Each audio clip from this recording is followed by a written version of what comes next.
Hi everyone, welcome to Pradeep Lab School. Today topic was real numbers.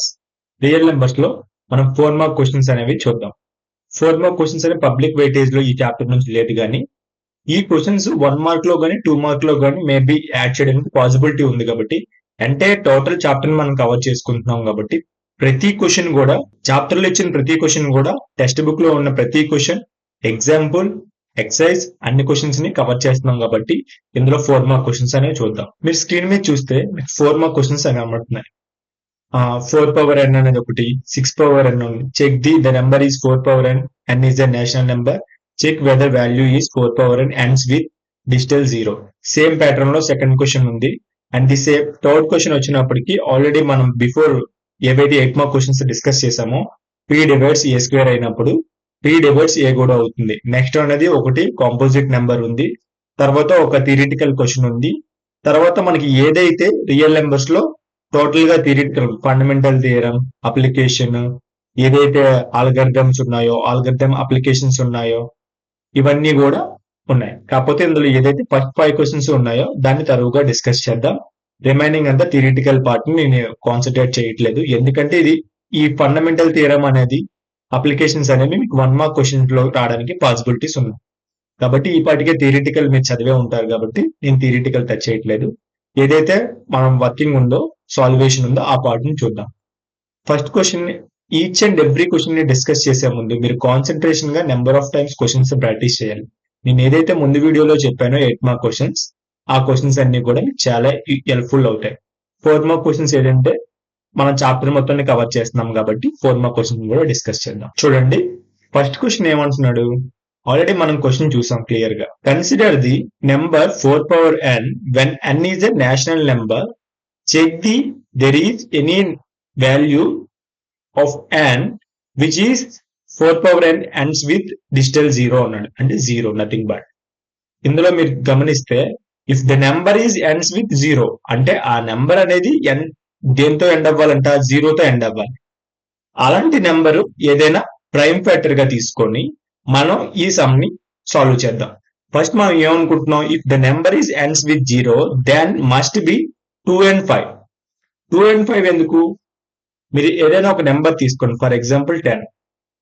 10 ఎలా రాయొచ్చు, 2 and 5 కింద రాయొచ్చు. ఇప్పుడు మనం ఏదైనా ఒక నెంబర్ లో 0 రావాలి అంటే అది 2 అయినా అయి ఉండాలి, 5 అయినా అయి ఉండాలి. ఫర్ ఎగ్జాంపుల్ 30 తీసుకోండి. 30ని మనం ఎలా రాయొచ్చు, 15 into 2 కింద రాయొచ్చు. ఇప్పుడు ఈ 15ని మళ్ళీ మారిస్తే ఎలా రాయొచ్చు, 3 into 5 కింద రాయొచ్చు. అంటే అది 5 అయినా అవుతుంది, 2 అయినా అవుతుంది. కాకపోతే ఇందులో మనం గమనించాల్సింది అవి ప్రైమ్ ఫ్యాక్టర్సా కాదని గమనించాలి. ఇప్పుడు మన క్వశ్చన్ లో ఏం చెప్పాడు, 4 పవర్ n అని చెప్పాడు. ఓకే, ఇప్పుడు 4 పవర్ n కాబట్టి 2ని ఎలా రాయొచ్చు, 2 into 2 రాసాం కాబట్టి లోపల ఏం మారలేదు, జస్ట్ ఆ పవర్ అలాగే ఉంది, 2 into 2. ఇప్పుడు 2 into 2ని ఎలా రాయొచ్చు, మళ్ళీ 2 స్క్వేర్ కింద రాసుకోవచ్చు కదా, వాల్యూ ఏం మారదు. ఇక్కడ ఏ ఫార్ములా ఉంది, a power m whole power n అంటే ఏ పవర్ mn కింద మనం కంప్లీట్ గా మార్చాం. ఇది a power m whole power n కింద ఉంది, దీన్ని ఇంటూ చేసాం పైన. దాని ప్రకారంగా since 4 power n is a no prime factor of 5 అంటే మనకి 4 పవర్ n కి ఏ ప్రైమ్ ఫ్యాక్టర్ లేదు అంటే అది ఏమవుతుంది, ఖచ్చితంగా 2 అయి ఉండాలి. అంటే 4 power n never ends with 0 అంటే 4 పవర్ n మనకి ఏమొచ్చింది, బేస్ 2 వచ్చింది, కానీ ఇక్కడ 5 ఉంది. ఇక్కడ 5 ఎక్కడైనా 2 పవర్ 5 అనేది ప్రైమ్ ఫ్యాక్టర్స్ కింద తీసుకున్నాం, కానీ అది ప్రైమ్ ఫ్యాక్టర్ అయిందా, అవ్వలేదు.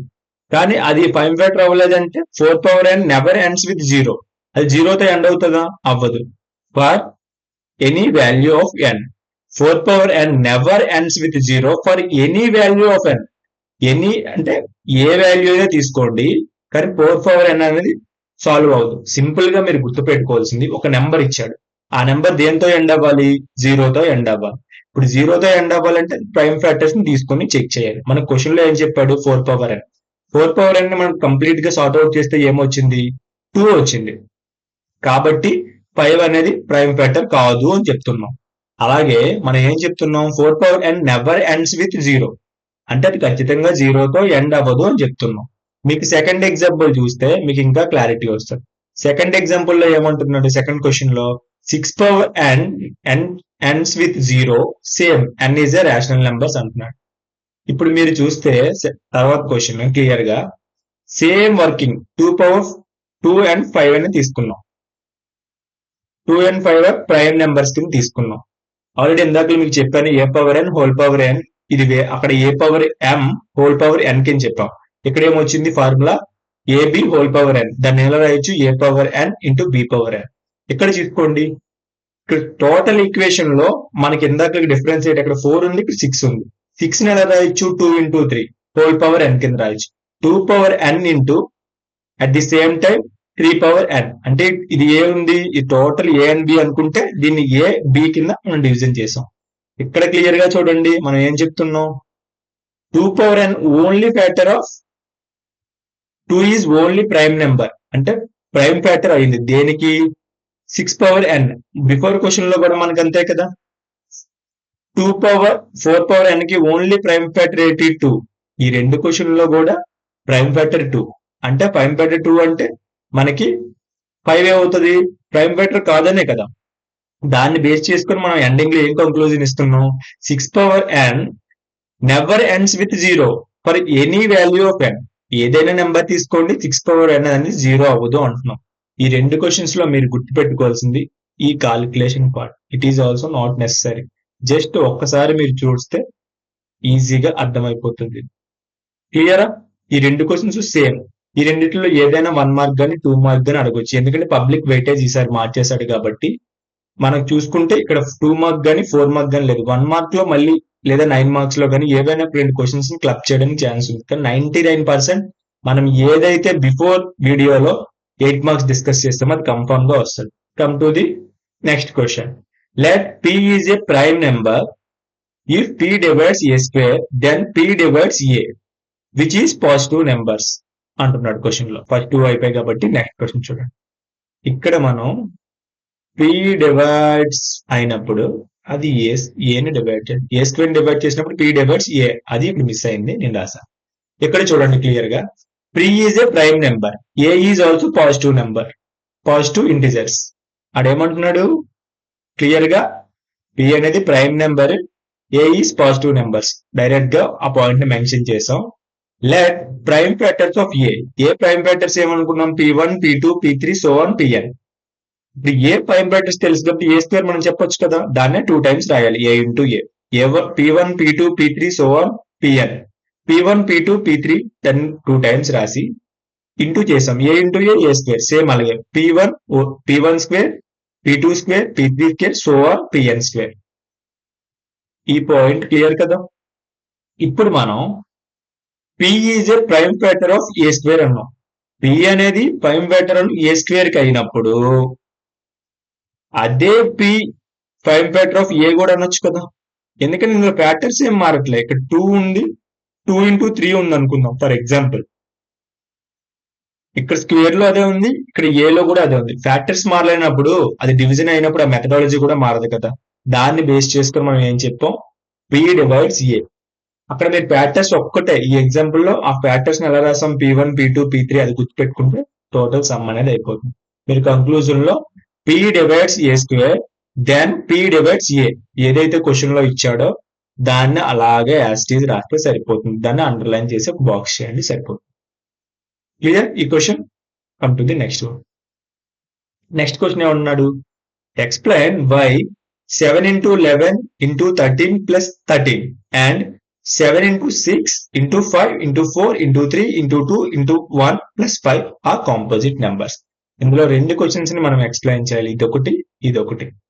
ఈ రెండింటిని చూద్దాం.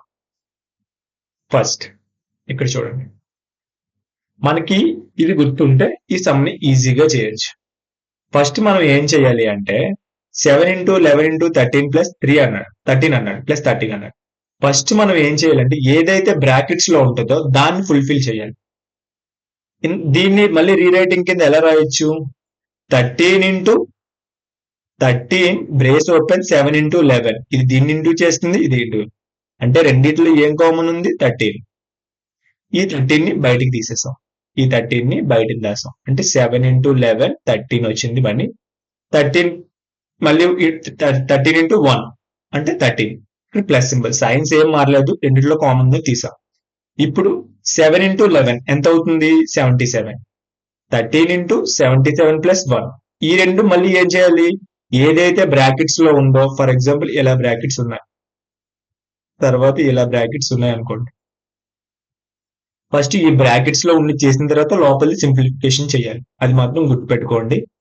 లాస్ట్ లో సబ్ట్రాక్షన్ చేయాలి, తర్వాత ఎడిషన్ చేయాలి, డివిజన్ చేయాలి, మల్టిప్లికేషన్, ఇలా ఆర్డర్ చూసుకుంటూ రావాలి. Next 77 plus 1 is 78. 13 into 78. దీన్ని ఎలా రాయొచ్చు? మళ్ళీ ఈ 78 ని 2 into 39 కింద రాసాం. అక్కడ మల్టిప్లికేషన్ చేయకుండా 2 into 39 కదా. ఎందుకు రాసాం? ఆడేమన్నాడు క్వశ్చన్ లో క్లియర్ గా? కాంపోజిట్ నెంబర్స్ అన్నాడు. Given that given numbers are more than 2 factors, 30 2 3 1 30 into 78. ఇవన్నీ కూడా ఏమవుతాయి? కాంపోజిట్ నెంబర్స్ అవుతాయి. It is a composite number. మనకు అక్కడ ఏమీ లేదు, సింప్లిఫికేషన్, రెండింటిలో కామన్ గా ఉన్నది తీసేసాం, దాన్ని సింప్లిఫై చేసాం. అక్కడ స్టెప్ బై స్టెప్ సింప్లిఫై చేసాం, ఎక్కడ మల్టిప్లికేషన్ చేయలేదు, ఇంకేమీ చేయలేదు, just simplification step by step చేసాం. నెక్స్ట్ క్వశ్చన్ చూడండి. రెండింటిలో కామన్ ఏముంది? ఇక్కడ 5 ఉంది, ఇక్కడ 5 ఉంది. 5 ను కామన్ తీసి టోటల్ 7 into 6 42. 42 into 4. ఇలా సింపుల్ గా 1 into 2 2 12 12 into 24 24 into 42 చేస్తే 1008 వస్తుంది. దాన్ని ప్లస్ 1 చేసాం. చేసిన తర్వాత 5 into, దీనిలో కూడా composites 5 1009 5 into 1009. It is also composite number. ఈ రెండింటి కాంపోజిట్ నెంబర్ అంటే ఆ రెండిట్లో ఒక కలయిక, ఏదైతే రెండు నెంబర్స్ ఉన్నాయో దాని ఒక మెయిన్ ఇంటిజర్స్ అనేది కాంపోజిట్ నెంబర్ కింద అవుతుంది. వాట్ ఈస్ కాంపోజిట్ నెంబర్ అనేది మీరు డిస్క్రిప్షన్ లో నాకు ఆన్సర్ చేసి పంపించండి. ఇక్కడితో మనం ఏదైతే సింప్లిఫికేషన్ సమ్స్ అనుకున్నాం అది అయిపోయింది. కమ్ టు ది థియరిటికల్ గా క్వశ్చన్ ఇచ్చాడు, ఆ క్వశ్చన్ ఎలా షార్ట్ అవుట్ చేయాలనేది చూద్దాం మనం క్లియర్. ఏమంటున్నాడు క్వశ్చన్ లో? There is circular path around the sports field. Shona takes 18 minutes to drive one around of the field. The Ravi was taking 12 minutes to the same. Shona మనకి 18 minutes లో drive చేస్తే Ravi 12 minutes లో చేశాడు same circle. Both are meeting the same point. ఆ ఇద్దరు కూడా same point లో same direction లో మీట్ అయ్యారు. ఎంత టైం కి, ఎన్ని మినిట్స్ కి వాళ్ళిద్దరూ మీట్ అవుతారు అని అడుగుతున్నారు. ఫర్ ఎగ్జాంపుల్ వాళ్ళిద్దరు ఒక సర్క్యులర్ పాత్ లో ఉన్నారు అనుకోండి, వాళ్ళు కరెక్ట్ గా ఏ టైం కి మీట్ అవుతారు, అదే ఎన్ని మినిట్స్ కి మీట్ అవుతారు. Minutes nothing but describe time కదా. Come to the question. సోనా మనకి ఎన్ని మినిట్స్? 18 మినిట్స్. రవి 12 మినిట్స్. రెండింటికి కూడా ఎల్సిఎం చేయండి. 18 ఎల్సిఎం చేసినప్పుడు 12 ఎల్సిఎం చేసినప్పుడు దీని ఎలా ఇచ్చి 18 2 9s 18 3 3s 9 3 1s same formula 2 into 6 2 into 3 3 into 1. దీని మొత్తం నెంబర్ ఏమొచ్చింది మనకి? 18 ని 2 into 3 into 3 దీన్ని ఎలా రాయొచ్చు? 2 into 3 స్క్వేర్ కింద రాయొచ్చు. 12 ని 2 into 2 into 3 దీన్ని ఎలా రాయొచ్చు? 2 స్క్వేర్ into 3. ఇప్పుడు ఎస్సిఎఫ్ వచ్చినప్పటికి లియెస్ట్ కామన్ ఫ్యాక్టర్. రెండిట్లో లియెస్ట్ ఏముంది? ఇక్కడ 2 ఉంది, ఇక్కడ 2 ఉంది, ఇక్కడ 3 ఉంది, ఇక్కడ 3 ఉంది. దీని లియెస్ట్ అంటే రెండిట్లో కామన్ గా 2 into 3 ఎంత వచ్చింది? 6. It is not needed, but ఏదైతే మనం మెయిన్ గా ఎల్సిఎం కాన్సన్ట్రేట్ చేస్తున్నాం. ఎస్సిఎఫ్ ఎందుకు చెప్పాను అంటే మనకి ఎస్సిఎఫ్ లో లియెస్ట్ ఫ్యాక్టర్స్ ని తీసుకోవాలి. సేమ్ ఇక్కడ చూడండి, ఎల్సిఎం వచ్చినప్పటికీ హైయెస్ట్ ఫ్యాక్టర్స్ ఇక్కడ ఏదైతే బాక్సెస్ ఉన్నాయో ఆ బాక్సెస్ చెప్పడానికి అదే రీజన్. ఇక్కడ చూడండి, ఏదైతే సర్కిల్ లో ఉందో 3 స్క్వేర్ 2 స్క్వేర్ ఇవే కదా హైయెస్ట్ ఫ్యాక్టర్స్. అంటే ఈ 2 కూడా దీనిలో ఇన్వాల్వ్ అవుతుంది, ఈ 3 దీనిలో ఇన్వాల్వ్ అవుతుంది. హైయెస్ట్ ఇలా చేశారంటే మీరు ఎల్సిఎం ఎస్సిఎఫ్ ఎప్పటికీ మర్చిపోకుండా ఉంటాయి. ఆ బాక్సెస్ ని సర్కిల్స్ ని మీ ఐడియా ఉంచుకోండి. 2 into 2 డివిజన్ మళ్ళీ రాసాం. 3 into 3 2 into 2 4 3 into 3 9 36. అంటే వీళ్ళిద్దరూ మీట్ అయిన పాయింట్ ఎంత? 36. క్లియర్ గా స్టెప్ బై స్టెప్ క్వశ్చన్ అర్థం చేసుకోగలిగితే క్వశ్చన్ లో తను ఏం అడిగాడు, మనం ఏం ఎక్స్ప్లెయిన్ చేయాలి. అంతకు మించి ఇంకేం లేదు. క్లియర్ గా there meeting again to starting point of the 36 minutes. అక్కడ నుంచి వెళ్ళిన తర్వాత వాళ్ళు మీట్ అయ్యింది 36 పాయింట్స్, 36 మినిట్స్. ఇక్కడితో మన 4 మార్క్ క్వశ్చన్స్ అయిపోయాయి. Thank you for watching.